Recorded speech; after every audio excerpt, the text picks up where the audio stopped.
الحمد لله.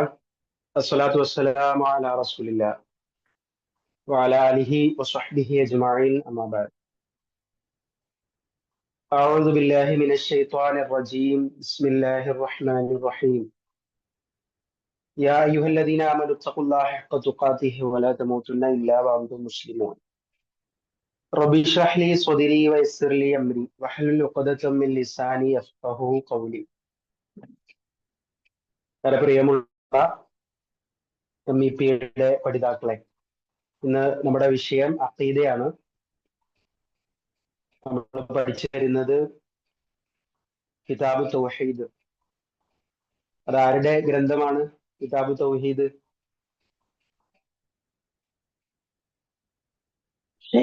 Muhammad bin Abdul Wahhab. Okay, മാഷാ അല്ലാഹ്. അത് ഇടക്ക് പറഞ്ഞില്ലെങ്കിൽ ഇനിയിപ്പം മറന്നു പോകണ്ടാരും. ഷെയ്ഖ് മുഹമ്മദ് ബിൻ അബ്ദുൽ വഹാബ് റഹിമഹുള്ളയുടെ പ്രശസ്തമായ കിതാബ് തൗഹീദ് അനുബന്ധമാക്കിയാണ് നമ്മുടെ ക്ലാസ്. അതിലെ ബാബു ഫളുൽ തൗഹീദ്, തൗഹീദിന്റെ മഹത്വം എന്ന അധ്യായം ഒരു ഭാഗം കഴിഞ്ഞ ക്ലാസ്സിൽ നമ്മൾ പറഞ്ഞു വെച്ചത്. അതിലെ അവസാനമായി നാം പറഞ്ഞത് ഒരു ഹദീസാണ്. ആ ഹദീസിന്റെ വിശദീകരണങ്ങൾ പറഞ്ഞാണ് നിർത്തിയത്. അതിൽ മുഹമ്മദ് നബി സല്ലല്ലാഹു അലൈഹി വസല്ലം, അതേപോലെ ഈസാ നബി അലൈഹിസ്സലാം, ആ രണ്ട് പ്രവാചകന്മാരുടെയും പ്രത്യേകതകൾ സൂചിപ്പിക്കുകയും അതോടൊപ്പം ലാ ഇലാഹ ഇല്ലല്ലാഹ് അംഗീകരിക്കുകയും അള്ളാഹുവിൽ യാതൊന്നിനെയും പങ്കുചേർക്കാതിരിക്കുകയും ചെയ്യുന്ന, അതിന് സാക്ഷ്യം വഹിക്കുന്ന ആളുകൾക്ക് അവരെ അവരുടെ പ്രവർത്തനങ്ങൾക്കനുസരിച്ച് സ്വർഗത്തിൽ പ്രവേശിപ്പിക്കുന്നതാണ്. ഈ ഹദീസാണ് നമ്മൾ പറഞ്ഞു വെച്ചത് അവസാനം. ആ ഹദീസിൽ നിന്ന് നമ്മൾ മനസ്സിലാക്കേണ്ട പ്രധാനപ്പെട്ട ചില കാര്യങ്ങൾ എന്തൊക്കെയാണ് പറഞ്ഞിരുന്നത്? ഒന്ന് വേഗം ഒന്ന് പറയാമോ ആർക്കെങ്കിലും?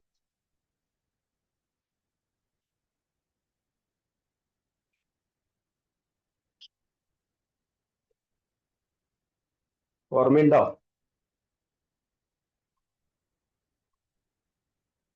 അവിടെ എന്തുകൊണ്ടാണ് മുഹമ്മദ് നബി സല്ലല്ലാഹു അലൈഹി വസല്ലമയും അതേപോലെ ഈസാ നബി അലൈഹിസ്സലാമിനെയും എടുത്തു പറയാനുള്ള കാരണം? അവരുടെ വിശേഷണങ്ങൾ കൂടി അള്ളാഹു എടുത്തു പറയാനുള്ള കാരണം എന്തായിരിക്കും? ഹദീസ് നിങ്ങൾക്ക് സ്ക്രീനിൽ കാണാം. കുറച്ച് കാര്യങ്ങൾ സാക്ഷ്യം വഹിക്കുന്ന ആളുകൾക്കാണ് സ്വർഗം എന്നാണ് പറഞ്ഞത്. അതിൽ എന്തെല്ലാമാണ് അള്ളാഹു പറഞ്ഞത്? നബി സല്ലല്ലാഹു അലൈഹി വസല്ലം ആ ഹദീസിൽ നമുക്ക് അറിയിച്ചു തന്നത് എന്തെല്ലാം കാര്യങ്ങൾ സാക്ഷ്യം വഹിക്കുന്ന ആളുകൾക്കാണ് സ്വർഗം?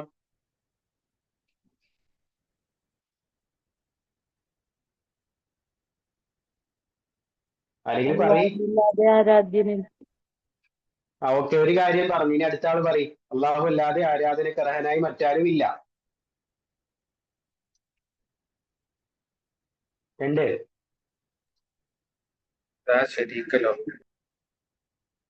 ആ അവന് യാതൊരു പങ്കുകാരുമില്ല. മൂന്ന്, മുഹമ്മദ് നബി അള്ളാഹുവിന്റെ ദൂതനും ദാസനുമാണ്. ഓക്കെ, മാഷാ അല്ലാഹ്. മുഹമ്മദ് നബി സല്ലല്ലാഹു അലൈഹി വസല്ലം അള്ളാഹുവിന്റെ ദൂതനാണ്, ദാസനാണ്. നാല്, ഈസാ നബി അള്ളാഹുവിന്റെ ദൂതന് ആണെന്ന്. ഈസാ നബി അലൈഹിസ്സലാം അള്ളാഹുവിന്റെ ദാസനും അള്ളാഹുവിന്റെ റസൂലുമാണ്. പിന്നെ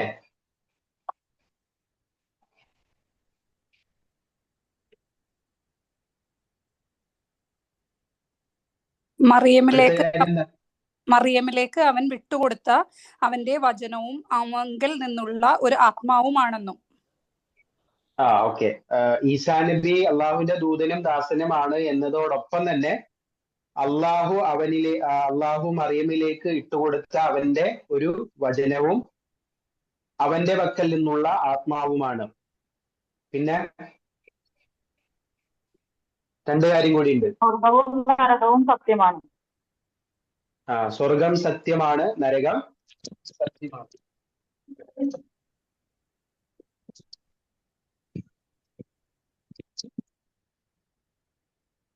ഇത്രയും കാര്യങ്ങൾ ആ ഒരൊറ്റ ഹദീസിൽ പിന്നെ വന്ന കാര്യങ്ങളാണ്.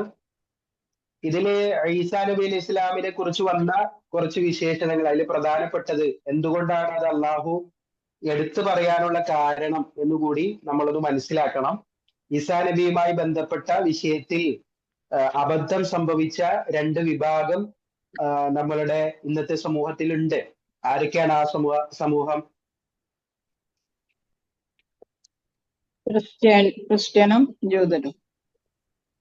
അതെ, മാഷാ അല്ലാ. ഒരു വിഭാഗം നസ്വാറ എന്ന് നമ്മൾ പറയുന്ന ക്രൈസ്തവ വിഭാഗമാണ്.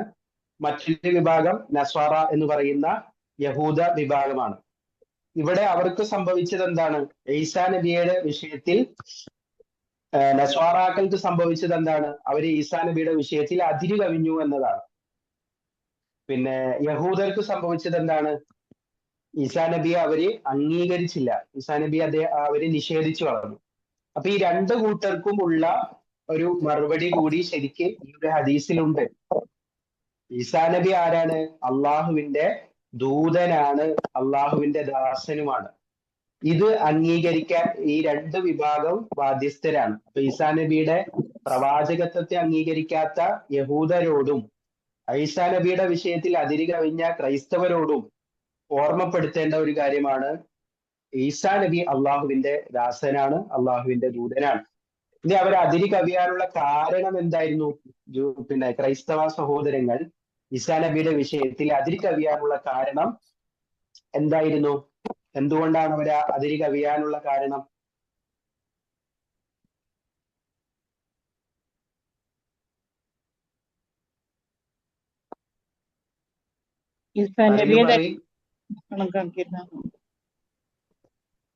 ഓക്കെ. ഈസാ നബിയെ അള്ളാഹുവിലേക്ക് ചേർത്തി പറഞ്ഞു അല്ലെ? അതിനെ കുറിച്ച് പണ്ഡിതന്മാര് പറഞ്ഞൊരു ഭാഗം, വളന്നു അന്നഹു ജുസുഉം മിനല്ലാഹ്. ഈസാ നബി അള്ളാഹുവിന്റെ ഒരു ഭാഗമാണ് എന്നാണ് അവര് വിചാരിച്ചത്. ഈസാ നബി അള്ളാഹുവിന്റെ ഒരു ഭാഗമാണ്. വളല്ലു വഅളല്ലു കസീറ. അതുകൊണ്ട് തന്നെ അവര് സ്വയം പിഴച്ചുപോയി. വഅളല്ലു കസീറ, കുറെ ആളുകളെ അവർ പിഴപ്പിക്കുകയും ചെയ്തു എന്നാണ്. അപ്പൊ ഈസാ നബി അള്ളാഹുവിന്റെ ഒരു ഭാഗമാണ് എന്ന് പറയാൻ ചില ആളുകളെ ആ ഒരു വ്യാഖ്യാനത്തിലേക്ക് കൊണ്ടുവരാൻ കാരണം, ഇപ്പൊ ഇവിടെ തന്നെ അള്ളാഹുവിന്റെ വചനം അല്ലെങ്കിൽ അള്ളാഹുവിന്റെ റൂഹ് എന്ന് അള്ളാഹുവിലേക്ക് അവർ ചേർത്തി പറഞ്ഞു. അപ്പൊ അള്ളാഹുവിന്റെ വചനം എന്ന് പറഞ്ഞ് അത് അള്ളാഹുവിൽ നിന്നുള്ള അള്ളാഹുവിന്റെ ഒരു ഭാഗമാണ് എന്ന് വാദിച്ചു ചില ആളുകൾ. അതേപോലെ അള്ളാഹുവിന്റെ റൂഹാണ്, അള്ളാഹുവിന്റെ ആത്മാവാണ് എന്ന് വാദിച്ചു. എന്നാൽ ഇവിടെ ഈ കെലിമത്തുഹു എന്ന് പറഞ്ഞാൽ, അള്ളാഹുവിന്റെ ആ കെലിമത്ത് എന്ന് പറഞ്ഞാൽ ഏതാണ്? അത് വളരെ കൃത്യമായി അള്ളാഹു വിശുദ്ധ ഖുർആനിൽ തന്നെ പിന്നെ സൂറത്തു ആല ഇമ്രാൻ അതിന്റെ 59-ാമത്തെ ആയത്തിൽ അള്ളാഹു വിശദീകരിച്ചു. ഇന്ന മസല ഈസ ഇൻദല്ലാഹി കമസലി ആദം. ഈസാ നബി അലൈഹി ഇസ്ലാമിന്റെ ഉദാഹരണം അത് ആദം നബി അലൈഹി സ്വലാത്തു വസ്സലാമിന്റെ ഉദാഹരണം പോലെയാണ്. അദ്ദേഹത്തെ ഖലഖഹു മിൻ തുറാബ്, അള്ളാഹു ആദം നബിയെ സൃഷ്ടിച്ച് മണ്ണിൽ നിന്ന് ആദം നബിയെ അള്ളാഹു സൃഷ്ടിച്ചു. അതേപോലെ ഈസാ നബി അലൈഹി സ്വലാത്തു വസ്സലാമയെ അള്ളാഹു എങ്ങനെയാണ് സൃഷ്ടിച്ചത്? സുമ്മ ഖാല ലഹു കുൻ ഫയകൂൻ. ഈസാ നബി അലൈഹി സ്വലാത്തു വസ്സലാമയെ അള്ളാഹു സൃഷ്ടിച്ചപ്പോൾ അള്ളാഹു പറഞ്ഞ കെലിമത്ത് ഏതാണ്? അള്ളാഹുവിന്റെ കെലിമത്ത് എന്ന് പറഞ്ഞ ആ കെലിമത്ത് ഏതാണ്? കുൻ ഫയകൂൻ. ആ കുൻ എന്ന് പറഞ്ഞ, നീ ഉണ്ടാകൂ എന്ന് പറഞ്ഞതാണ് കെലിമത്തുഹു അൽഖാഹ ഇലാ മറിയം. അള്ളാഹു മറിയമിലേക്ക് ഇട്ടുകൊടുത്ത കെലിമത്ത് എന്ന് പറഞ്ഞത് കുൻ, നീ ഉണ്ടാവുക എന്ന അള്ളാഹുവിന്റെ ആ വചനമാണ്. അതല്ലാതെ അള്ളാഹുവിന്റെ വചനം എന്നത് അള്ളാഹുവിന്റെ ഒരു ഭാഗം എന്ന നിലയിലല്ല, മറിച്ച് സാധാരണഗതിയിൽ അള്ളാഹുവിലേക്ക് ചേർത്തി പറയുന്ന ഒരുപാട് വാക്കുകൾ നമുക്ക് പരിചയം ഉണ്ടാവും. ഇപ്പൊ ഖുർആനിൽ നാഖത്തുള്ള എന്ന് കാണാം. നാഖത്തുള്ള അള്ളാഹുവിന്റെ ഒട്ടകം. അതേപോലെ ബൈത്തുള്ള അള്ളാഹുവിന്റെ ഭവനം. കെലിമത്തുള്ള അള്ളാഹുവിന്റെ കെലിമത്ത്. അതേപോലെ അബ്ദുള്ള അള്ളാഹുവിന്റെ ദാസൻ. അപ്പൊ ഇതെല്ലാം അള്ളാഹുവിലേക്ക് ചേർത്തി പറയുന്നത് അള്ളാഹുവിന്റെ ഒരു ഭാഗം എന്ന നിലക്കാണോ? അല്ല. ഇതൊക്കെ എന്താണ്? തശ്രീഫിന് വേണ്ടി പറയുന്ന കാര്യങ്ങളാണ്. എന്ന് പറഞ്ഞാൽ മഹത്വം. അവർക്കൊക്കെ എന്താണ്? അള്ളാഹുവിലേക്ക് ചേർത്തി പറയുമ്പോൾ ഏതൊരു കാര്യത്തിനും പ്രത്യേകതയുണ്ട്, തശ്രീഫുണ്ട്. അപ്പൊ ആ തശ്രീഫിന് വേണ്ടി ഇലാഫത്ത് ചെയ്ത് പറയുന്നതാണ്. അപ്പം കെലിമത്തുഹു അവന്റെ കെലിമത്ത് അള്ളാഹു ഇട്ടുകൊടുത്തു എന്ന് പറഞ്ഞാൽ ഒരു സൃഷ്ടി അത് ഉണ്ടാവുക എന്ന് അള്ളാഹു പറയുന്നതോടുകൂടി അതൊരു സൃഷ്ടിയാണ്.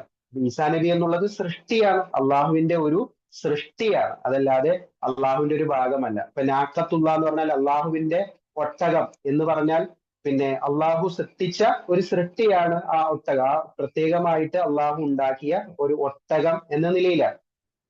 പിന്നെ ബൈത്തുള്ള എന്ന് പറഞ്ഞാൽ അള്ളാഹുവിന്റെ ഭവനം എന്ന് പറഞ്ഞാൽ സാധാരണ നമ്മളൊക്കെ നമ്മുടെ വീട്ടിലൊക്കെ താമസിക്കുന്നത് പോലെ എപ്പോഴും താമസിക്കുന്ന ആ ഒരു ഭവനം എന്ന നിലയിലല്ല, മറിച്ച് പള്ളികളെ അള്ളാഹുവിന്റെ ഭവനമായിട്ട് പരിചയപ്പെടുത്തുന്നത് അതിനുള്ള മഹത്വമാണ്. അപ്പൊ ഇതേപോലെയുള്ള ഒരുപാട് അള്ളാഹുവിലേക്ക് ചേർത്തി പറയുന്ന ഭാഗമുണ്ട്. എന്നാൽ അതുകൂടാതെ തന്നെ റൂഹും മിൻ അവനിൽ നിന്നുള്ള റൂഹമാണ്, ആത്മാവുമാണ് എന്ന് പറഞ്ഞാൽ അള്ളാഹു നിയോഗിച്ച, അതിലേക്ക് അള്ളാഹു ഇട്ടുകൊടുത്ത, മറിയമിലേക്ക് ഇട്ടുകൊടുത്ത ഒരു റൂഹ്. നമ്മുടെ എല്ലാവർക്കും റൂഹ് ഉണ്ടാകുന്നത് പോലെ അള്ളാഹു അത് മറിയമിലേക്ക്, ഈസാ നബിയുടെ റൂഹിനെ അള്ളാഹു മറിയമിലേക്ക് ഇട്ടുകൊടുത്തു എന്നുള്ളത് മാത്രമാണ്. അവിടെയാണ് പ്രത്യേകത. അപ്പൊ സാധാരണ ഒരു പിന്നെ കുട്ടി ജനിക്കുന്നത് ഒരു ഭാര്യ ഭർത്താവ് അവര് തമ്മിൽ ബന്ധപ്പെട്ട് അങ്ങനെയാണ് ഒരു ജനനം നടക്കുന്നതെങ്കിൽ ഈസാ നബിയുടെ വിഷയത്തിലും ആദം നബിയുടെ വിഷയത്തിലും അങ്ങനെയല്ല ഉണ്ടായത്, മറിച്ച് അവിടെ ഒരു അത്ഭുതം, ഒരു പ്രത്യേകത ഉണ്ടായി. അത് ആദം നബിയുടെ സൃഷ്ടിപ്പിലും ഉണ്ടായി, ഈസാ നബിയുടെ സൃഷ്ടിപ്പിലും ഉണ്ടായി. കാരണം അത് അള്ളാഹുവിനെ സംബന്ധിച്ചിടത്തോളം ഏതൊരു കാര്യവും ഉണ്ടാകും എന്ന് പറഞ്ഞാൽ അതുണ്ടാകും എന്നുള്ളത് അള്ളാഹുവിന്റെ കഴിവാണ്, അള്ളാഹുവിന്റെ മഹത്വമാണ്. അപ്പൊ ആ രൂപത്തിലാണ് ഈസാ നബി അലൈഹി സ്വലാത്തു വസ്സലാമിന്റെ ജനനം. എന്നതൊഴിച്ചാൽ ബാക്കി എല്ലാ വിഷയത്തിലും ഈസാ നബി അലൈഹി സ്വലാത്തു വസ്സലാം ഒരു മനുഷ്യനാണ്, ഒരു ദാസനാണ്, അള്ളാഹുവിന്റെ ഒരു ദാസനാണ്. അതേപോലെ അള്ളാഹുവിന്റെ റസൂലാണ്, എല്ലാ മുൻകഴിഞ്ഞ പ്രവാചകന്മാരെ പോലെയുള്ള ഒരു പ്രവാചകൻ മാത്രമാണ്. അപ്പൊ അതല്ലാതെ അതിൽ കവിഞ്ഞ അതിര് കവിയലുകൾ ഈസാ നബിയുടെ വിഷയത്തിലും പാടില്ല. ഇനി നമ്മുടെ റസൂലായ മുഹമ്മദ് നബി സല്ലല്ലാഹു അലൈഹി വസല്ലമയുടെ വിഷയത്തിലും അതിര് കവിയാൻ പാടില്ല എന്നത് കൂടി ഈ ഹദീസ് നമ്മളെ പഠിപ്പിക്കുന്നുണ്ട്.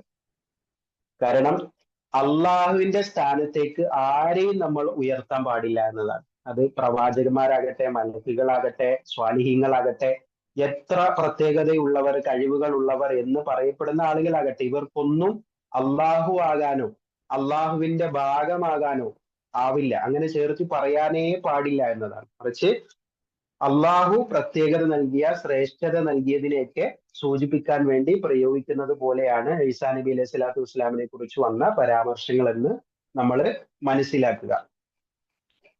അപ്പോ ആ ഹദീസിൽ നിന്ന് നമ്മൾ പ്രത്യേകമായിട്ട് ആ ഒരു കാര്യം മനസ്സിലാക്കുന്നതോടൊപ്പം തന്നെ അവിടെ അള്ളാഹു പറഞ്ഞു വെച്ചത് ലാ ഇലാഹ ഇല്ലല്ലാ എന്നത് സാക്ഷ്യം വഹിക്കുകയും അതനുസരിച്ച് പ്രവർത്തനങ്ങൾ കാഴ്ചവെക്കുകയും ചെയ്യുന്ന ആളുകൾക്ക് സ്വർഗം ലഭിക്കുമെന്നാണ്. ഇനി നമ്മൾ ഇന്നത്തെ പഠിക്കാനുള്ള രണ്ടാമത്തെ ഹദീസിലേക്കാണ് നമ്മൾ പോകുന്നത്. അപ്പൊ ഇന്ന് നമുക്ക് പഠിക്കാനുള്ള ഹദീസ് അത് ഇത്ബാൻ റളിയല്ലാഹു അൻഹു നിവേദനം ചെയ്യുന്ന ഹദീസാണ്. നമുക്കത് സ്ക്രീനിൽ കാണാം. ഇത്ബാൻ റളിയല്ലാഹു അൻഹു നിവേദനം ചെയ്യുന്ന ആ ഹദീസിൽ ഖാല റസൂലുള്ളാഹി സ്വല്ലല്ലാഹു അലൈഹി വസല്ലം, നബി സ്വല്ലല്ലാഹു അലൈഹി വസല്ലം പറയാണ്, فإن الله حرم على النار من قال لا إله إلا الله يبتغي بذلك وجه الله. ഹദീസിന്റെ അറബി ഒന്ന് പ്രത്യേകം നോട്ട് ചെയ്യാം. നമുക്ക് പരിചയമുള്ള ചെറിയ പദങ്ങളാണ്, അതുകൊണ്ട് അറബി വാചകങ്ങൾ നമ്മുടെ മനസ്സിലുണ്ടാകണം. എന്താണ്? ഫഇന്നല്ലാഹ തീർച്ചയായും അല്ലാഹു തആല ഹറമ അവൻ എന്ത് ചെയ്തു? ഹറമ ഹറാമാക്കി നമ്മൾ പറയില്ല, അങ്ങനെ ഹറമ അവൻ നിഷിദ്ധമാക്കിയിരിക്കുന്നു. അലന്നാരി എന്തിന്? നരകത്തിന് അള്ളാഹു നിഷിദ്ധമാക്കി. മൻ ഖാല ലാ ഇലാഹ ഇല്ലല്ലാഹ് ലാ ഇലാഹ ഇല്ലല്ലാഹ് എന്ന് പറഞ്ഞവന് വലിയൊരു മഹത്വമാണല്ലോ. നമ്മൾ ഈ ബാബിൽ പഠിക്കുന്നത് തൗഹീദിന്റെ മഹത്വമാണല്ലോ. അപ്പം ലാ ഇലാഹ ഇല്ലല്ലാഹ് എന്ന് പറഞ്ഞവനെ നരകത്തിന് അള്ളാഹു നിഷിദ്ധമാക്കിയിരിക്കുന്നു. ഇനി അതിന്റെ ഒരു വിശദീകരണമാണ് ബാക്കി ഭാഗം. എങ്ങനെ പറയണം? യബ്തഗി ബിദാലിക വജ്ഹല്ലാഹ്. യബ്തഗി അവൻ അതിലൂടെ ആഗ്രഹിക്കുന്നത്. യബ്തഗിയൊക്കെ നമ്മൾ ഖുറാനിലൊക്കെ വന്നിട്ടുള്ള ഒരു പദമാണ് അല്ലെ, ഇബ്തിഗാ മർളാത്തില്ല എന്നൊക്കെ. അപ്പൊ യബ്തഗി ബിദാലിക വജ്ഹല്ലാഹ്, അള്ളാഹുവിന്റെ വജ്ഹ ആയിരിക്കണം അതിലൂടെ അവൻ ഉദ്ദേശിക്കുന്നത്, ആഗ്രഹിക്കുന്നത്, പ്രതീക്ഷിക്കുന്നത്. അപ്പൊ അള്ളാഹുവിന്റെ വജ്ഹ് ഉദ്ദേശിച്ചുകൊണ്ട്, അള്ളാഹുവിന്റെ വജ്ഹ് പ്രതീക്ഷിച്ചുകൊണ്ട് ലാ ഇലാഹ ഇല്ലല്ലാ എന്ന് പറഞ്ഞവനെ അള്ളാഹു നരകത്തിന് നിഷിദ്ധമാക്കിയിരിക്കുന്നു. അപ്പൊ എന്താണ് ഹദീസിന്റെ ആശയം ഒന്ന് പറഞ്ഞേ? ആരെങ്കിലും ഒരാളൊന്ന് പറഞ്ഞേ, എന്താണ് ഹദീസിന്റെ ആശയം? അള്ളാഹുവിന്റെ വജ്ഹ് ആഗ്രഹിച്ചുകൊണ്ട് ലാ ഇലാഹ ഇല്ലല്ലാ എന്ന് പറയുന്നവന് അള്ളാഹു നരകം നിഷിദ്ധമാക്കിയിരിക്കുന്നു. ഓക്കെ, ആരാണ് പറഞ്ഞത് ഇപ്പോ? പേരൊന്ന് പറയണേ. പ്രീത. പ്രീത. ഓക്കെ, മാഷാ അല്ലാഹ്. ഇനി വേറെ ആരെങ്കിലും ഒരാൾ പറഞ്ഞ, ആണുങ്ങളിൽ ആരെങ്കിലും ഒന്ന് പറഞ്ഞേ, എന്നിട്ട് ഹദീസിന്റെ അർത്ഥം.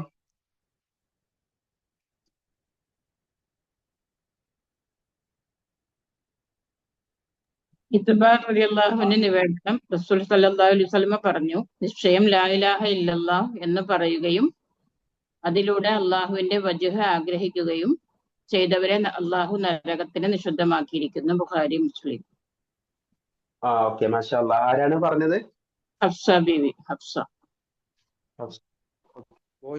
Boys, gents.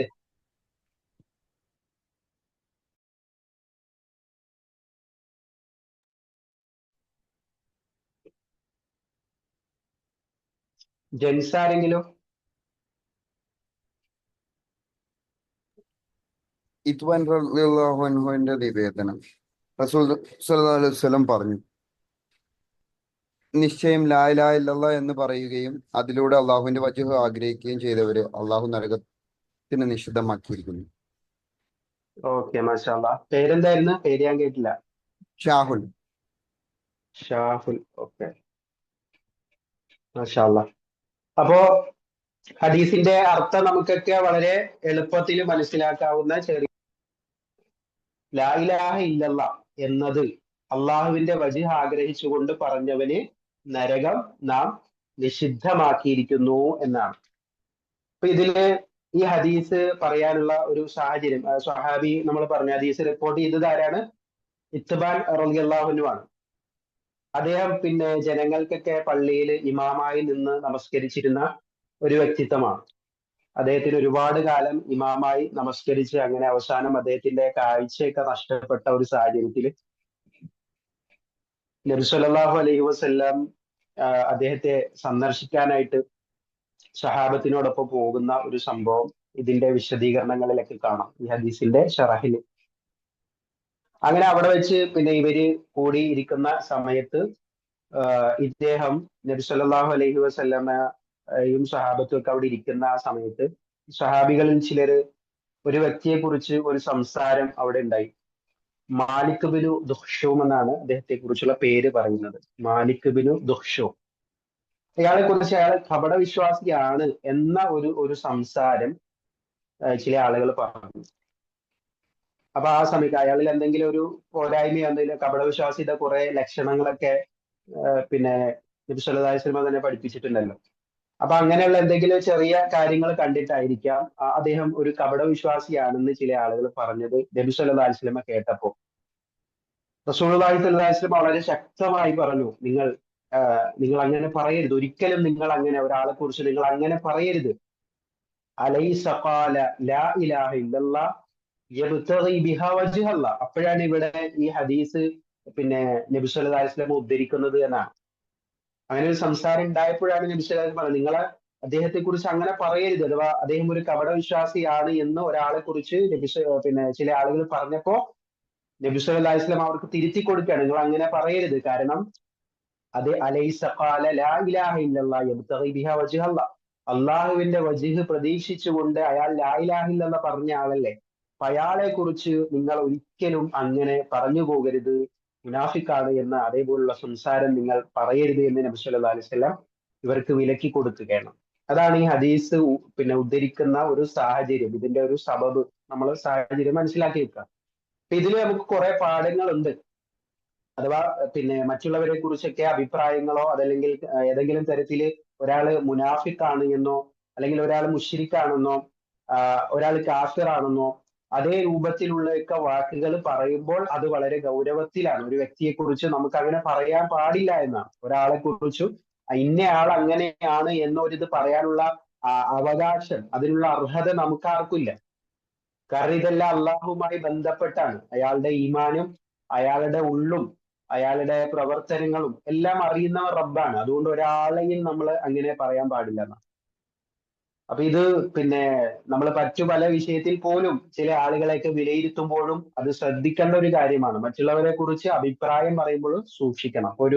ഒരാളെ കുറിച്ച് നബി സല്ലല്ലാഹു പിന്നെ ഒരാളെ കുറിച്ച് താങ്കൾക്ക് അള്ളാഹു പുറത്തു തരില്ല എന്ന് ഒരാൾ പറഞ്ഞു, ഒരാളുടെ ഒരു പ്രവൃത്തി കണ്ടപ്പോൾ. അപ്പൊ അയാളെ കുറിച്ച് അത് നബി സല്ലല്ലാഹു അലൈഹി വസല്ലമ അറിഞ്ഞപ്പോൾ അയാളോട് നിനക്ക് പുറത്തു തരില്ല എന്ന് പറഞ്ഞ ആളോട് നബി പറഞ്ഞത്, നിനക്ക് എന്ത് അവകാശമാണുള്ളത് അള്ളാഹു ഒരാൾക്ക് പുറത്തു കൊടുക്കില്ല എന്ന് പറയാൻ? അള്ളാഹു ഒരുപക്ഷെ അയാൾക്ക് പുറത്തു കൊടുക്കുകയും നിന്നെ അതിന്റെ പേരിൽ ഈ പറഞ്ഞതിന്റെ പേരിൽ നിന്നെ അള്ളാഹു ശിക്ഷിക്കുകയും ചെയ്തേക്കാം എന്ന് താക്കീത് നൽകുന്നത് കാണാൻ സാധിക്കും. അതേപോലെ പിന്നെ നമസ്കാരത്തിൽ മറ്റൊരു സംഭവത്തില് നമസ്കാരം കഴിഞ്ഞ് ഉടനെ എഴുന്നേറ്റ് പോയ ഒരു സഹാബിയെ കുറിച്ച് ആളുകൾ ഇങ്ങനെ എന്തൊക്കെയോ സംസാരം ഇങ്ങനെ വന്നപ്പോ നബി സല്ലല്ലാഹു അലൈഹി വസല്ലം അവിടെയും തിരുത്തിക്കൊണ്ട് പറയാണ്, നിങ്ങൾ ഒരിക്കലും അങ്ങനെ പറയരുത്. ചിലപ്പോൾ അയാൾ ലൗ കാന യസ്അ അലാ സിഗാരിഹി, അയാൾ വേഗം പോകുന്നത് ചിലപ്പോൾ അയാളുടെ ചെറിയ കുട്ടികളുടെ കാര്യത്തിൽ പരിശ്രമിക്കുന്നതിന് വേണ്ടിയായിരിക്കാം. ഫഹുവ ഫീ സബീലില്ല, അതും അള്ളാഹുവിന്റെ മാർഗത്തിലാണ്. അതേപോലെ ലൗ കാന യസ്അ ഫീ നഫ്സിഹി ഫഹുവ ഫീ സബീലില്ല, ഇനി ഒരാൾ സ്വയം അധ്വാനിച്ച് മറ്റുള്ള ആളുകളുടെ മുന്നിലൊന്നും കൈനീട്ടാതെ സ്വന്തമായിട്ട് അധ്വാനിക്കാൻ ജോലി എടുക്കാൻ വേണ്ടി അയാൾ വേഗം പോകുന്നതായിരിക്കും. ഫഹുവ ഫീ സബീലില്ല, അതും അള്ളാഹുവിന്റെ മാർഗത്തിലാണ്.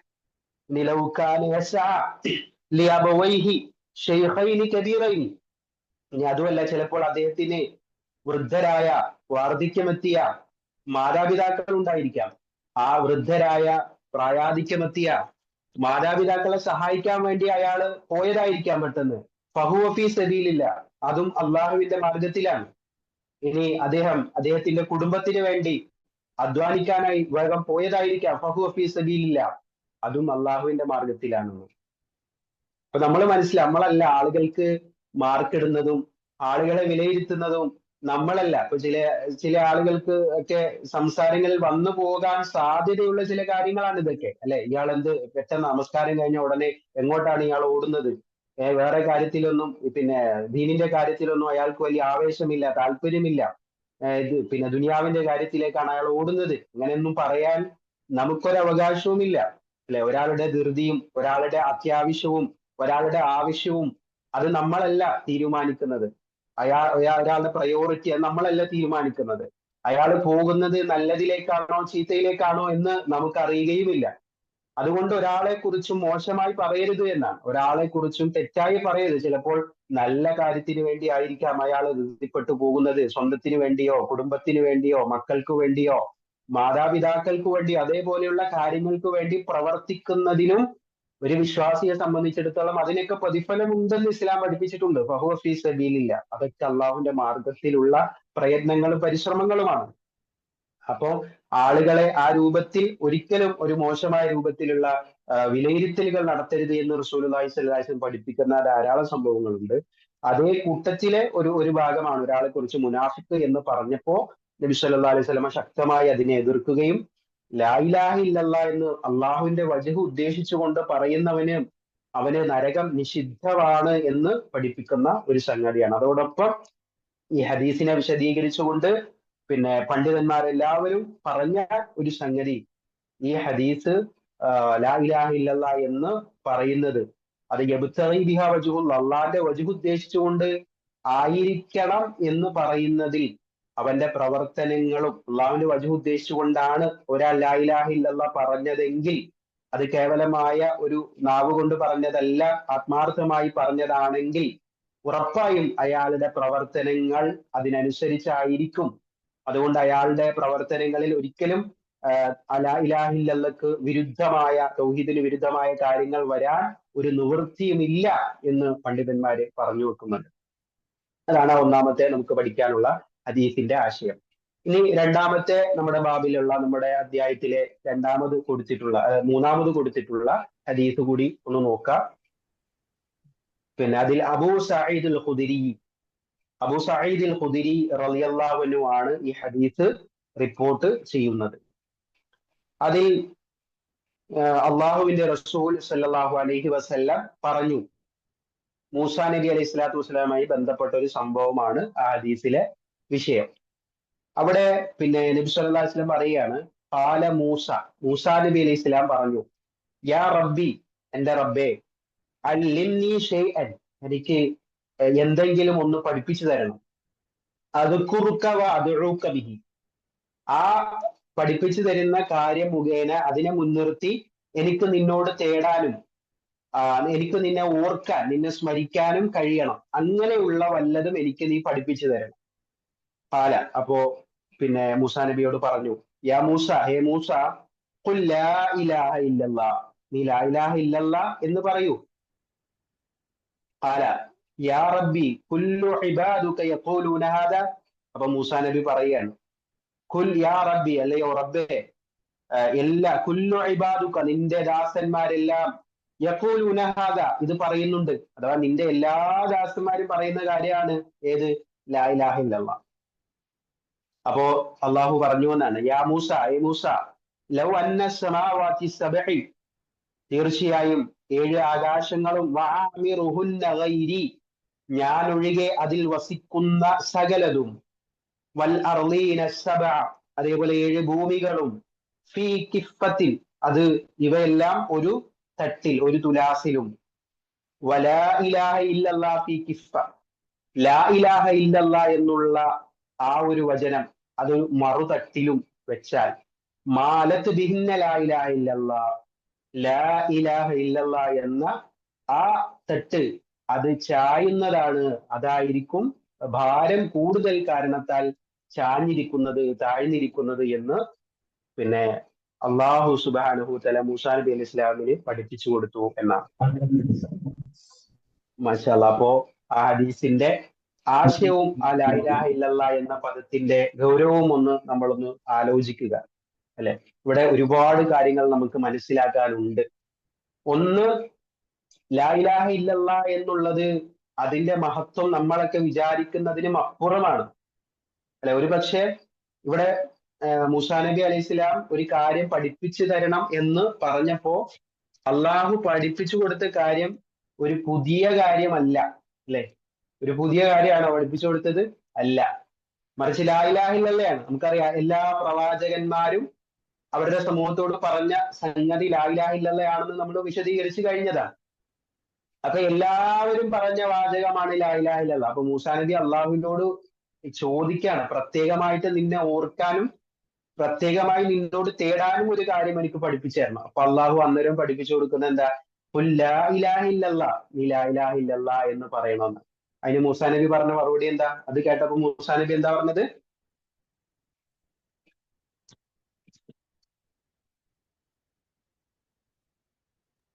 പറയൂ. എന്റെ റബ്ബേ, നിന്റെ എല്ലാ ദാസന്മാരും ഇത് പറയുന്നു.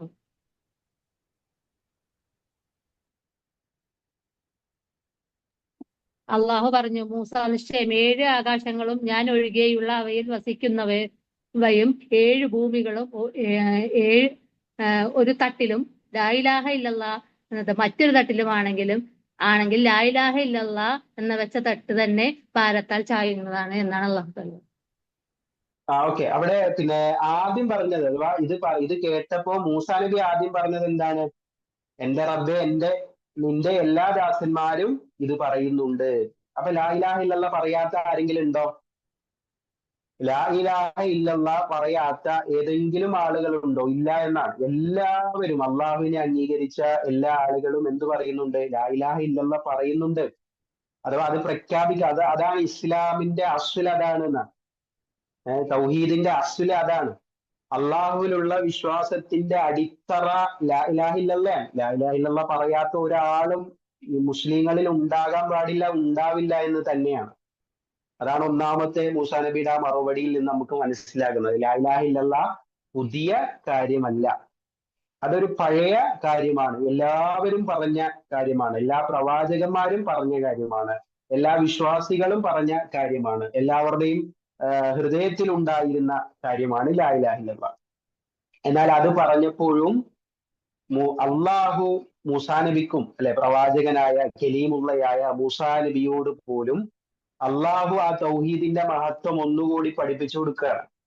തൗഹീദിന്റെ മഹത്വം മൂസാ നബിക്ക് ഒന്നുകൂടി അള്ളാഹു പഠിപ്പിച്ചു കൊടുക്കുക. പ്രവാചകനല്ലേ എന്ന് കരുതി എന്നാൽ ശരി വേറെ എന്തെങ്കിലും പുതിയത് പറയാമെന്നല്ല, മറിച്ച് വീണ്ടും അള്ളാഹു അതിന്റെ മഹത്വം പറഞ്ഞത്, അതിന്റെ ആ ഒരു വ്യത്യാസം മനസ്സിലാക്കി കൊടുക്കുന്നത് മീസാൻ അല്ലെ. നമുക്കറിയാം മീസാൻ എന്നുള്ളത് പിന്നെ പരലോകത്തെ ഒരു സംവിധാനമാണ് മീസാൻ അല്ലെ. നന്മയുടെ തുലാസും തിന്മയുടെ തുലാസും, അതേപോലെ ഭാരങ്ങൾ കണക്കാക്കാൻ അല്ലെ, നന്മ തിന്മകളെ കണക്കാക്കാൻ വേണ്ടി പരലോകത്തുള്ള ഒരു സംവിധാനമാണ് മീസാൻ എന്നുള്ളത്. ഖുറാനിന്റെ പ്രയോഗത്തിൽ ഒരുപാട് സ്ഥലത്ത് വന്നിട്ടുണ്ട് അല്ലെ. അപ്പം ആരുടെ പിന്നെ തട്ടാണോ ആ തുലാസിൽ ഭാരം കൂടുതലായി തോന്നുന്നത്, ഫമ്മാമൻ സഖുലത് മവാസീനുഹു ഫഹുവ ഫീ ഈശത്തി റാദിയ എന്നാണ്. അവർ സംതൃപ്തമായ ജീവിതത്തിലായിരിക്കും എന്ന് പറയുന്നത്. അപ്പൊ മീസാൻ എന്നുള്ളത് ഒരു ഇസ്ലാമിക വിശ്വാസത്തിന്റെ ഒരു ഭാഗമാണ്. അപ്പൊ അങ്ങനെ ഒരു കാര്യം അള്ളാഹു മൂസാ നബിക്ക് മനസ്സിലാക്കി കൊടുക്കുകയാണ്.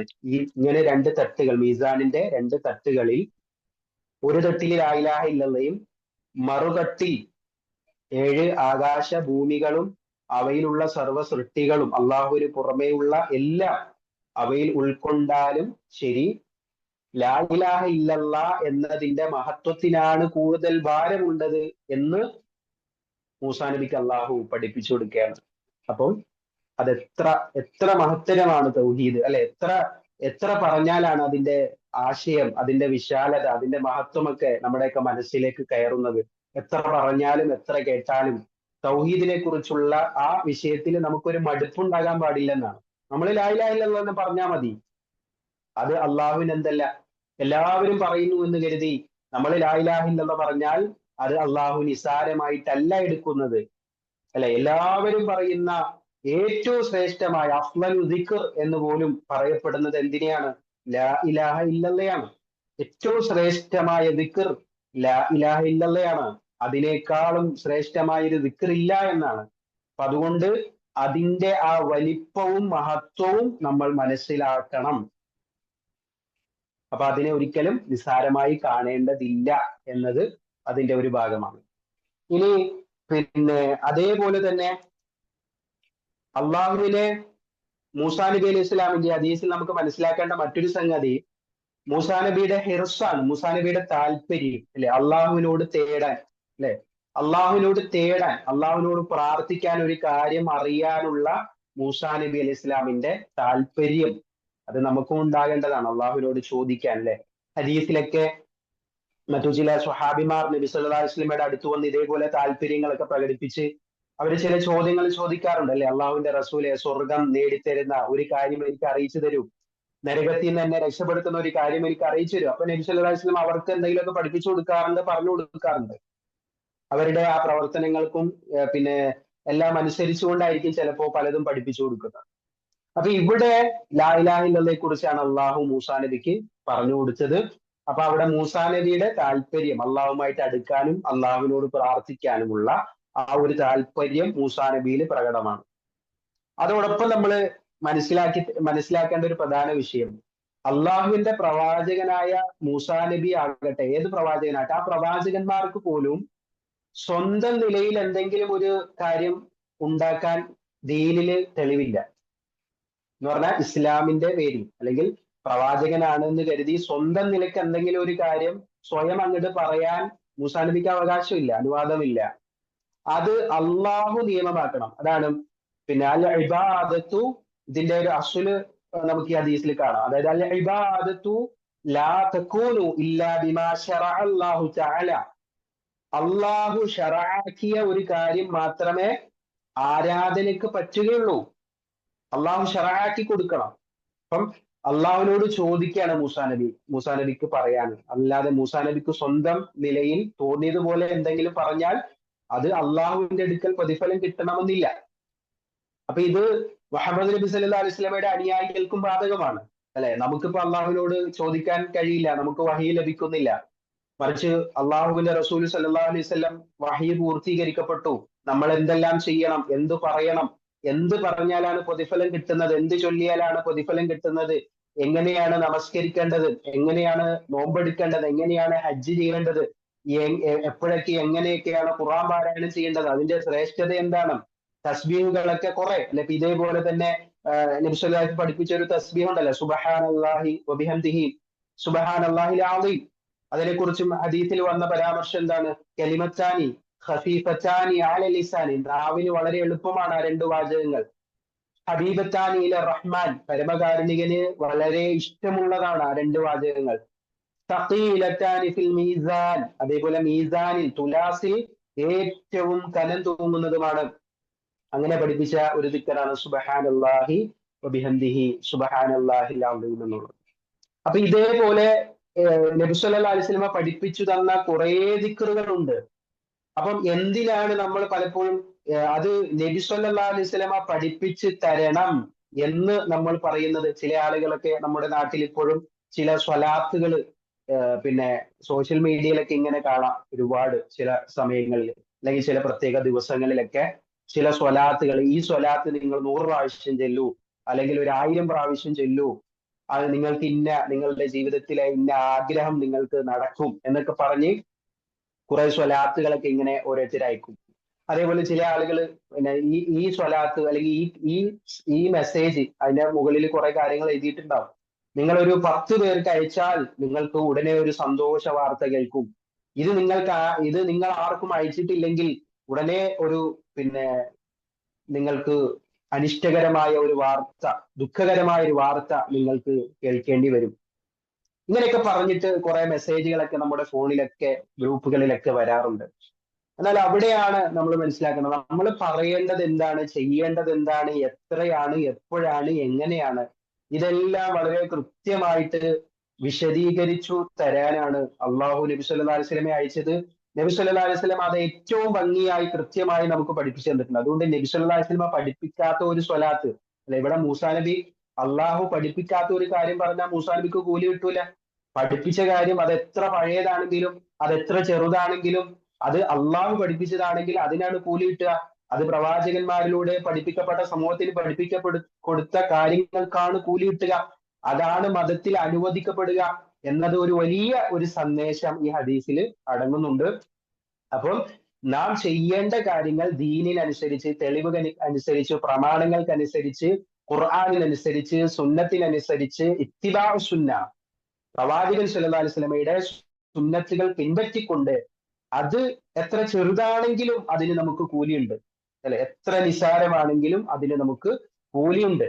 എന്നാൽ ഇതിന് വിരുദ്ധമായത്, പഠിപ്പിക്കപ്പെടാത്തത്, വിദഅത്തായത്, അനാചാരങ്ങളിൽപ്പെട്ടത് എത്ര വലുതാണെങ്കിലും എത്ര വമ്പിച്ചതാണെങ്കിലും, അത് എത്ര സമയമെടുത്ത് ചെയ്തതാണെങ്കിലും, എത്ര സമ്പത്ത് മുടക്കി ചെയ്തതാണെങ്കിലും, എത്ര കഠിനാധ്വാനത്തോടു കൂടി ചെയ്തതാണെങ്കിലും അതിന് ഒരു അല്പം പോലും പ്രതിഫലം നമുക്ക് കിട്ടില്ല എന്ന് മാത്രമല്ല, മതത്തിൽ കൂട്ടിക്കലർത്തിയതിന് അതിനുള്ള ശിക്ഷയായിരിക്കും.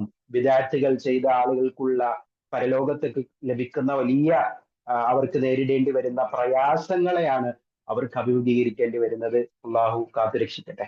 അപ്പം ഇതും നമ്മൾ വളരെ ഗൗരവത്തിൽ മനസ്സിലാക്കേണ്ട ഒരു സംഗതിയാണ്. മൂസാ നബിയുടെ ആ ഒരു ഹദീസിൽ നമുക്കത് തിരിച്ചറിയാൻ സാധിക്കും.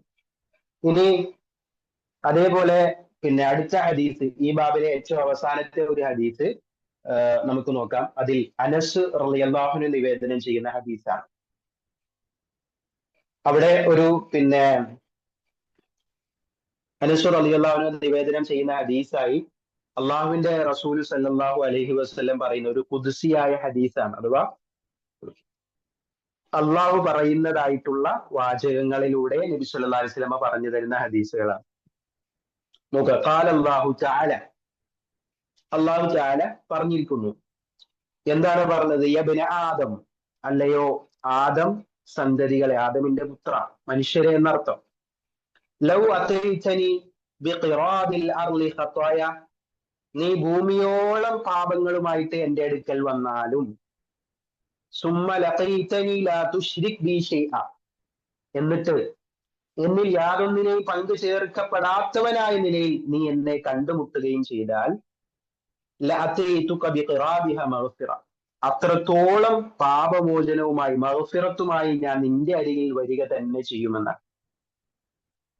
ഒരു വലിയ പിന്നെ ആശ്വാസം തൗഹീദുള്ള ആളുകൾക്കൊക്കെ കിട്ടുന്ന ഒരു ആശ്വാസ വചനങ്ങൾ കൂടിയാണ് ഈ ഹദീസുകളൊക്കെ.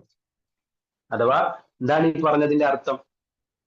ഒരുപാട് തെറ്റുകൾ തൗഹീദ് ഉണ്ടെങ്കിൽ കുറെ തെറ്റുകൾ ചെയ്യാമെന്നാണോ? അങ്ങനെയല്ല. മറിച്ച് ഇത് തൗഹീദുള്ള ആളുകൾക്കുള്ള ഒരു ആശ്വാസമാണിത്. തൗഹീദുള്ള ആളുകൾക്ക് ഒരിക്കലും അങ്ങനെ തോന്നിവാസങ്ങൾ മാത്രം ചെയ്ത് ജീവിക്കാൻ കഴിയില്ല എന്നുള്ളത് വേറൊരു കാര്യം. സത്യസന്ധമായ ഈമാനുള്ള ആളുകൾക്ക് ഒരിക്കലും അനാവശ്യങ്ങൾ പ്രവർത്തിക്കാൻ കഴിയില്ല. അള്ളാഹുവിനെ മറന്ന് ജീവിക്കാൻ അവർക്ക് കഴിയില്ല. അത് തൗഹീദ് ലഭിച്ച ആളുകൾക്ക് കിട്ടുന്ന ഒരു സൗഭാഗ്യമാണ്. എന്നാൽ ഇവിടെ അതിന്റെ ആ തൗഹീദ് ഉള്ള ആളുകൾ, അള്ളാഹുവിന്റെ അടുത്ത് തൗഹീദുമായി വരുന്ന ആളുകൾ, ഇനി അവരിൽ എന്തെങ്കിലുമൊക്കെ ന്യൂനതകൾ സംഭവിച്ചു പോയാൽ അള്ളാഹു പുറത്തു തരാൻ തയ്യാറാണ് എന്ന് അള്ളാഹു നമ്മെ അറിയിക്കുകയാണ്. അല്ലാതെ നിങ്ങൾ തെറ്റ് ചെയ്തോന്നല്ല അതിന്റെ അർത്ഥം. മറിച്ച് അള്ളാഹുവിനോടുള്ള ബാധ്യത നിർവഹിക്കുന്ന വിഷയത്തിൽ ഏറ്റവും പ്രധാനം എന്താ? നമ്മൾ ആദ്യം മുതലേ പഠിച്ചതാണത്. അള്ളാഹുവിനോടുള്ള ഹക്കാണ്, ബാധ്യതയാണ് എന്ന് പഠിപ്പിക്കപ്പെട്ട സംഗതി അത് തൗഹീദാണ്. ആ തൗഹീദിൽ വീഴ്ച വരുത്താതെ, ഒരു അണുമണിത്തൂക്കം പോലും ശിർക്ക് ചെയ്യാതെ ഒരാളെ എത്തിപ്പെടുക എന്നുള്ളത് വലിയ കാര്യമാണ്. അതൊരു വലിയ ഒരു മനുഷ്യന് കിട്ടുന്ന അംഗീകാരമാണ്. അല്ലെ? നമ്മളൊക്കെ അത് പ്രതീക്ഷിക്കാം. അള്ളാഹുവിന് യാതൊന്നിനെയും പങ്ക് ചേർക്കാതെ ജീവിക്കുന്നവരാണ് നമ്മളെന്ന് നമുക്കൊക്കെ പ്രതീക്ഷിക്കാം. അതിനനുസരിച്ച് ജീവിക്കാൻ നമ്മൾ തയ്യാറാകണം. അപ്പൊ അങ്ങനെ അവിടെ എത്തിയാലോ നമ്മുടെ ജീവിതത്തിൽ സംഭവിച്ചു പോയ തെറ്റുകൾ പുറത്തു തരാൻ അള്ളാഹു തയ്യാറാണെന്നാണ്. എന്ന് പറഞ്ഞാൽ ഖുർആനിൽ തന്നെ അള്ളാഹു ഇത് പ്രത്യേകമായി പറഞ്ഞതാണ്, നമ്മളോട് അറിയിച്ചൊരു സംഗതിയാണ്. ഇന്നല്ലാഹ ലാ യഗ്ഫിറു അൻ യുശ്റക ബിഹി വയഗ്ഫിറു മാ ദൂന ദാലിക ലിമൻ യശാ. അള്ളാഹു അവനിൽ പങ്കു ചേർക്കുന്നത് ഒരിക്കലും അള്ളാഹു പുറത്തു തരില്ല. അതല്ലാത്തവ അള്ളാഹു ഉദ്ദേശിച്ചാൽ അവൻ പുറത്തു തന്നേക്കാം. അതിന് ഈ ഭൂമിയുടെ നുരയോളമോ ഭൂമി നിറയെ പാപങ്ങളോ എത്രയായിക്കൊള്ളട്ടെ, അള്ളാഹു ഉദ്ദേശിച്ചാൽ അത് പുറത്തു തരാൻ അള്ളാഹു തയ്യാറാണ് എന്ന ആ അള്ളാഹുവിന്റെ ഉദ്ദേശം അവിടെ ഉണ്ടാകണം. അള്ളാഹു നമുക്ക് പുറത്തു തരാൻ തയ്യാറാകണം. അത് തയ്യാറാകുന്ന ആളുകൾക്ക് ഉണ്ടായിരിക്കാൻ, അല്ലെങ്കിൽ അള്ളാഹു നമുക്ക് പുറത്തു തരണമെങ്കിൽ ഏറ്റവും പ്രധാനമായിട്ട് ഉണ്ടാകേണ്ട സംഗതി എന്താണ്? അള്ളാഹുവിൽ യാതൊന്നിനെയും പങ്കു ചേർക്കാതിരിക്കണം എന്നതാണ്. ഈ മൂന്ന് നമ്മളിപ്പോ ഇവിടെ ഈ അധ്യായത്തിൽ ആദ്യമേ നമ്മൾ പഠിച്ചത് വിശുദ്ധ ഖുർആനിലെ 6-ാം അധ്യായത്തിലെ 82-ാമത്തെ ആയത്തായിരുന്നു. അവിടെയും അള്ളാഹുവിൽ ഒരു അക്രമം പോലും കൂട്ടിക്കലർത്തരുത്, വിശ്വാസത്തിൽ ഒരു അക്രമവും കൂട്ടിക്കലർത്തരുത് എന്നാണ് നമ്മൾ ആ ആദ്യത്തെ ആയത്തിൽ നിന്ന് പഠിച്ചത്.